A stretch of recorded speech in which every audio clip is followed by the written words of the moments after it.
entrando em pânico e reagindo a esse pânico. Está aqui na Bíblia, no capítulo 14,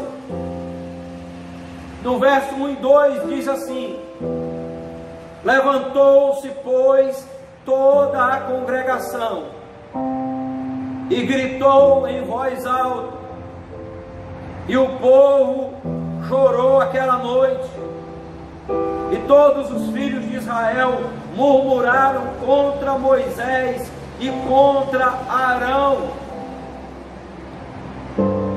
Querido, tem pessoas entrando em pânico por causa daquilo que estão ouvindo. É mais fácil se apegar a uma notícia ruim do que a uma notícia boa. Isso é por causa da natureza pecaminosa do homem. Eles se apegaram àquelas notícias ruins. Ouviram aqueles homens dizendo: nós não podemos, nós não vamos conseguir, eles são mais fortes do que a gente. É tudo isso que você está ouvindo hoje. É tudo isso que você está ouvindo hoje. E sabe qual foi a reação deles, querido? A tudo aquilo que eles ouviram? Primeiro eles choraram, depois eles murmuraram,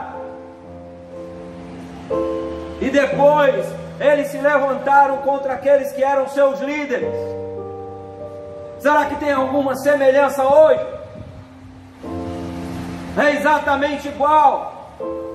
Pessoas causando pânico na televisão, na internet, pessoas entrando em pânico dentro de casa. E olha o que essas pessoas em pânico, angustiada, fizeram aqui. Versículo de número 10 do capítulo 14. Eles disseram o seguinte: vamos apedrejar toda a liderança. Vamos apedrejar. Vamos apedrejar Moisés, que é um homem de Deus. Vamos apedrejar Arão. Vamos apedrejar outros homens que pensam iguais a ele. E a nossa sociedade em pânico está reagindo assim. Está indo para a farmácia e comprando todos os remédios sem ainda estar com nenhum sintoma. Está fazendo algo que pode prejudicar o outro. Está também querendo agredir. Já fiquei sabendo que lá em São Vicente, provavelmente em São Paulo, no dia de ontem, 2 supermercados já foram saqueados. Por quê? Porque as pessoas estão em pânico. Pessoas chegam no trabalho da minha esposa lá, já chorando, já achando que vão morrer. E não é só o paciente não, é o médico, o enfermeiro, o dentista também. Eu queria dizer para você que está aqui, e outros querendo matar a liderança, e pensa diferente. Eu quero chamar você, irmão, para olhar para cá, para ver que já houve um caso na Bíblia, que teve gente que causou pânico, e que teve gente que entrou em pânico, e teve gente que entrou em pânico, ficou desesperado. Agora a pergunta, e é claro que essas pessoas que estavam em pânico, elas queriam partir para a violência. E agora a pergunta é: como foi que Deus viu as pessoas que causaram pânico e as pessoas que entraram em pânico? Está escrito aqui na Bíblia também, no capítulo 14 de Números, onde eu estou lendo, no versículo de número 11, Números 14, versículo 11. Números 14, versículo... Desculpe, irmãos. Número 14, versículo de número 11.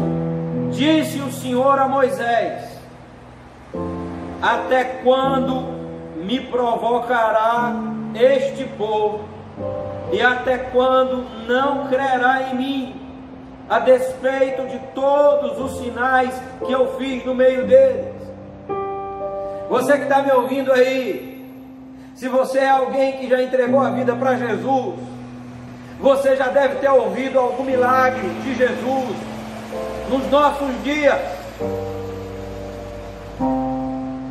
E mesmo assim pode ser que você esteja ou causando pânico ou entrando em pânico.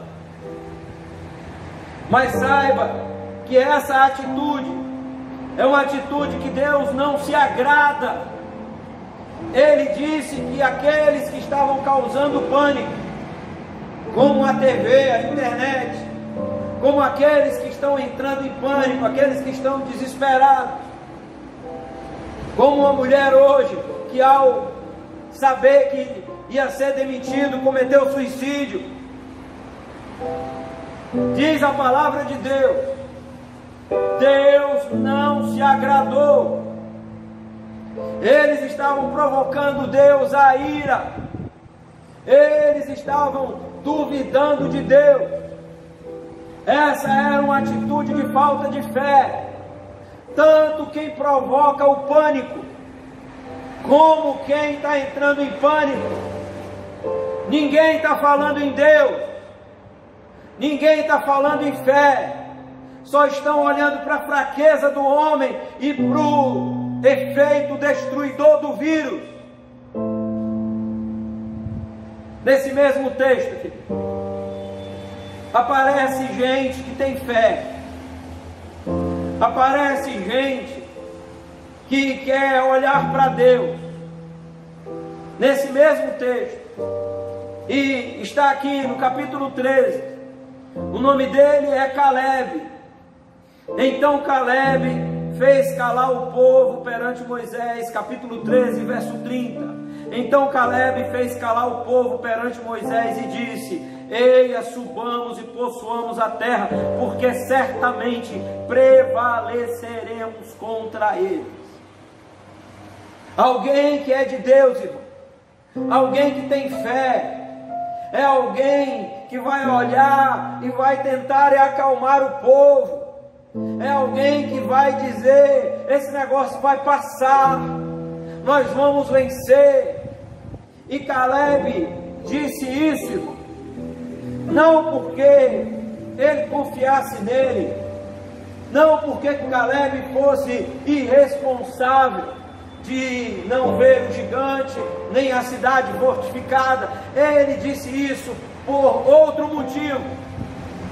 Está aqui também escrito no capítulo 14, no verso 8 e 9, ele junto com Josué, ele disse o seguinte: se o Senhor se agradar de nós, então o Senhor nos fará entrar nessa terra que mana leite e mel.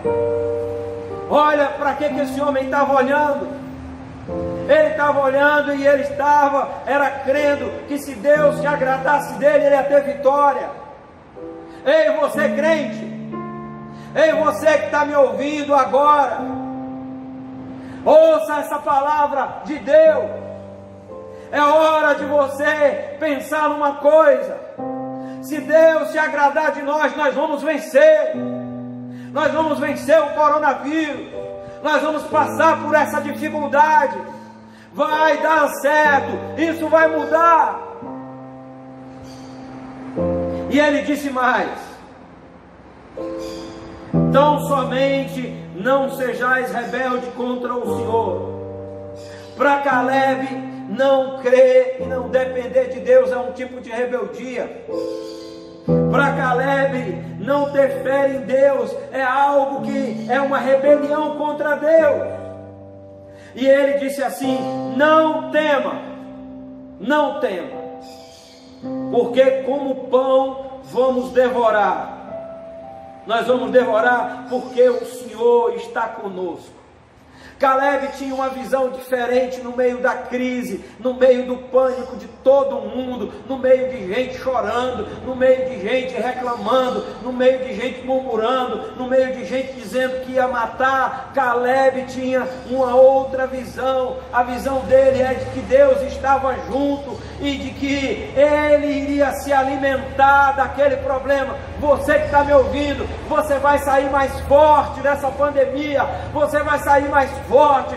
Você que tem fé, você vai ser alimentado por Deus nessa hora. Deus vai alimentar você na hora dessa luta, na hora dessa dificuldade.